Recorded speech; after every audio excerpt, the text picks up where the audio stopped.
and has been monitoring the situation very closely. The evolving situation is being monitored very closely, and you would have noticed that from time to time, almost every second day or third day, the Reserve Bank is coming out with certain announcements. Now, in this kind of environment, I thought it was necessary that I speak to a wider audience and convey the resolve of the Reserve Bank of India, our approach, and how we are going forward. Today, I propose to make certain announcements, and the statement is a bit long, as I said last time, because I have tried to make it as self-explanatory as possible, and so that there is adequate clarity, and since we are not able to hold a press conference, the meaning and the details are conveyed to the maximum extent possible. So as I just said, everywhere, as also in India, the mission is to do whatever it takes to prevent the epidemiological curve from steepening any further. Human spirit is ignited by the resolve to overcome the pandemic. It is during our darkest moments that we must focus on the light. As Mahatma Gandhi said in his famous address at Kingsley Hall, London, in October 1931, and I quote Mahatma Gandhi, "In the midst of death, life persists. In the midst of untruth, truth persists. In the midst of darkness, light persists." Before I begin, I wish to place on record our gratitude to all the functionaries and personnel in the government, the private sector, banks, and other financial institutions who risk their lives on a daily basis by going to work or by working from home to fight the pandemic by keeping essential services fully operational. Our deepest appreciation goes out to doctors, healthcare and medical staff, police and law enforcement agencies who are at the front line. In the RBI, I would like to specially commend and thank our team of 150 officers, staff and service providers who are in quarantine away from their families and are at work 24/7 to keep essential services such as currency in circulation, retail and wholesale payments and settlement systems, reserve management, financial markets, liquidity management, financial regulation and supervision, and a host of other services available so that the nation may survive COVID-19. Banks and financial institutions have risen to the occasion and have ensured normal functioning. Their efforts are praiseworthy. I would like to thank my colleagues in the Reserve Bank of India who set aside personal health concerns and joined me in fashioning the array of measures taken by the RBI in the context of COVID-19. I also thank our teams for their intellectual support, analytical work, and logistical arrangements. I would first like to highlight or give our assessment of the current economic situation. Since March 27, 2020, when I spoke to you last, the macroeconomic and financial landscape has deteriorated precipitously in some areas, but light still shines through bravely in some others. On April 14, the IMF released its global growth projections, revealing that in 2020, global economy is expected to plunge into the worst recession since the Great Depression, far worse than what had happened during the global financial crisis. The IMF's economic counselor has named it the Great Lockdown, estimating the cumulative loss to global GDP over 2020 and 21 at around $9 trillion US dollars, which is greater than the economies of Japan and Germany combined. Within this downturn, the projections are replete with even sharper declines in output in various countries. India is among the handful of countries that is projected to cling on somewhat tenuously to positive growth at 1.9%. In fact, this is the highest growth rate among the G20 economies as estimated by the IMF. The World Trade Organization sees world merchandise trade contracting by as much as 13 to 32%. I repeat, 13 to 32% in 2020. Global financial markets remain volatile and emerging market economies are grappling with capital flows and volatile exchange rates. Crude oil prices remain in a state of flux despite the agreement on production cuts by OPEC plus countries. For 2021, the IMF projects sizable V-shaped recoveries, close to 9 percentage points for the global GDP.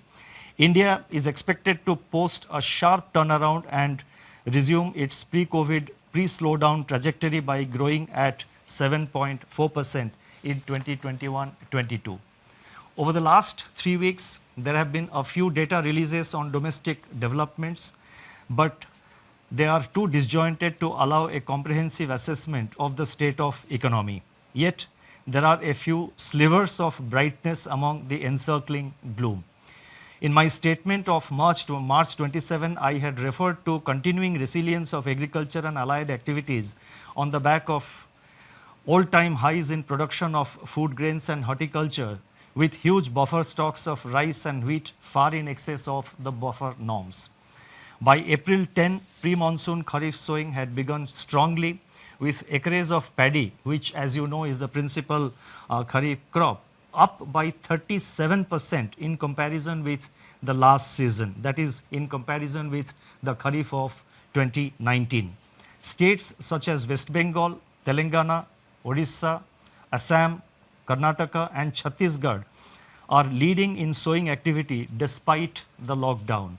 On April 15, the India Meteorological Department IMD forecast a normal southwest monsoon for 2020 season, with rainfall expected to be 100% of the long period average.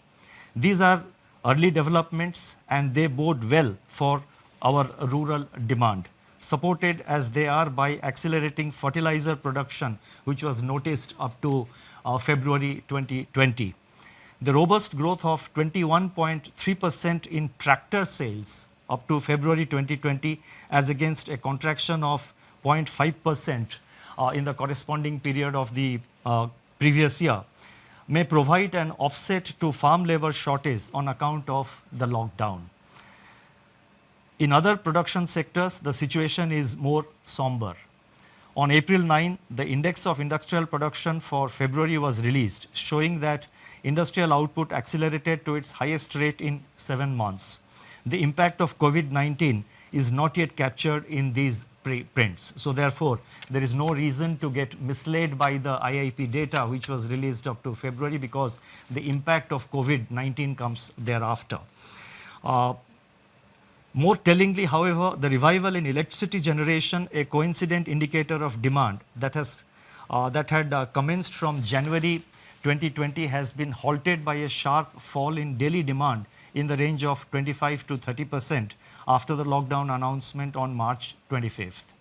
Automobile production and sales, port freight traffic declined sharply in March, as recently released data indicates. The Manufacturing Purchasing Managers Index, that is PMI for March 2020, which was released on April 2, was the lowest in last 4 months. Notably, suppliers' delivery time lengthened for the first time in 5 months, indicating supply disruptions. The April 6 release showed that services PMI declined into contraction in March 2020, pulled down by a sharp downturn in export business, new domestic orders and employment. In the external sector, the contraction in exports in March 2020 at minus 34.6% has turned out to be much more severe than during the global financial crisis. However, amidst all this, the level of foreign exchange reserves which we have continue to be robust at US dollar $476.5 billion on April 10th, equivalent to 11.8 months of imports. Turning to the status of banking operations since the nationwide lockdown was imposed by the Government of India, the RBI has taken a number of steps to ensure normal business functioning by the entire banking sector. As a result, payment infrastructure is running seamlessly. Banks have been required to put in place business continuity plans to operate from their disaster recovery sites and or to identify alternate locations for critical operations so that there is no disruption in customer services. Our data show that there was no downtime of internet or mobile banking. On an average, ATM operations stood at 91% of the full capacity. The average availability of business correspondents is over 80%. Regional offices of RBI have supplied fresh currency of rupees 1,20,000 crores from March 1 till April 14th to currency chests across the country to meet increased demand for currency in the wake of COVID-19 pandemic. Banks have indeed risen to the occasion by refilling the ATMs regularly despite several logistical challenges. In my statement of March 27, I had indicated that together with the measures announced on March 27, the RBI's liquidity injection was about 3.2% of GDP since February 2020 MPC meeting. And as you would recall, the February MPC meeting, the announcements were made, if I recall correctly, on 6th of February. So from 6th February 2020 till March 27th, including the announcement made on March 27th, RBI had injected liquidity of an amount equivalent to 3.2% of our GDP.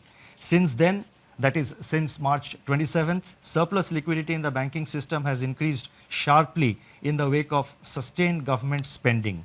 Systemic liquidity surplus as reflected in net absorptions. I am talking about net absorptions, that is the difference between the taking into account both the reverse repo and the repo.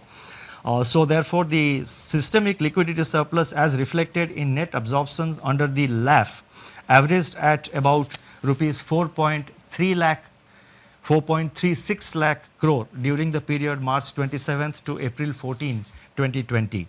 As announced on March 27, the RBI undertook 3 auctions of targeted term repo operations, that is TLTRO, injecting cumulatively rupees 75,041 crore to ease liquidity constraints in the banking system and distress financial markets. Another TLTRO auction of rupees 25,000 crore is being conducted today. In response to these auctions, financial conditions, now this is very important, in response to these conditions, financial conditions have eased. I correct myself, in response to these auctions, financial conditions have eased considerably as reflected in the spreads on money and bond market instruments. Moreover, activity in the corporate bond market has picked up appreciably with several corporates making new issuances.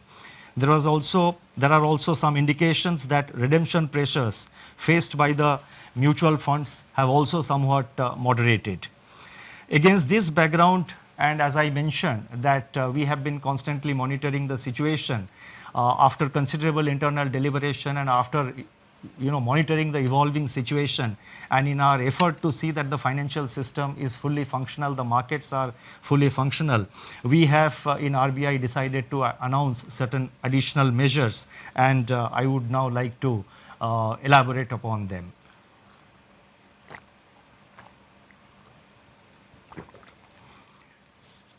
Against this backdrop and based on our continuing assessment of the macroeconomic situation and financial market conditions, we propose to take further measures with the following objectives. 1. To maintain adequate liquidity in the system and its constituents in the face of COVID-19 related dislocations. 2. Facilitate and incentivize bank credit flows. 3. Ease the financial stress. And 4. Enable the formal functioning of markets. The first set of measures relate to liquidity management. The RBI has moved in a calibrated fashion to ensure conducive financial conditions and normalcy in the functioning of financial markets and institutions. The initial efforts to provide adequate system level liquidity are reflected in sizable net absorptions under the reverse repo operations. With this achieved, the RBI has undertaken measures to target liquidity provision to sectors and entities which are experiencing liquidity constraints and or hindrances to market access. That is, they have a difficulty in accessing the market and they have difficulty of having adequate liquidity with them. LTROs, that is long-term repo operations, which we have undertaken. So these were meant to ensure adequate liquidity at longer end of the curve, longer end of the yield curve. Exemptions from the cash reserve ratio for equivalent incremental credit disbursed by banks as loans in certain select areas and targeted LTROs or TLTROs fall in this category. In this category or in this class and sector specific measures. It is observed that deployment of TLTRO funds so far has largely been to bonds issued by public sector entities and large corporates, especially in primary issuances. The disruptions caused by COVID-19 have, however, more severely impacted small and mid-sized corporates, including NBFCs and MFIs, in terms of their access to liquidity. So we have therefore decided to undertake what we call TLTRO operations 2, that is TLTRO 2.0. Accordingly, it has been decided to conduct targeted long-term repo operations TLTRO 2.0 for an aggregate amount of rupees 50,000 crore to begin with. Please mark my words, rupees 50,000 crore to begin with in tranches of appropriate sizes. Based on our assessment of the evolving situation and based on the pattern of utilization of this 50,000 crore by the market and in the market, it is always open for RBI to step up this amount beyond 50,000 crores as per requirement or as may be necessary to see that various segments of the market, various segments of the, the MFIs, the NBFCs and other institutions in terms of liquidity, they remain well lubricated. The funds availed by the banks under TLTRO 2.0 should be invested in investment grade bonds, commercial paper and non-convertible debentures of NBFCs with at least 50% of the total amount availed going to small and mid-sized NBFCs and MFIs. So therefore, the emphasis will be to see that there is adequate flow to the mid-size and the small NBFCs as well as to the MFIs. The guidelines in this regard will spell out the relevant details.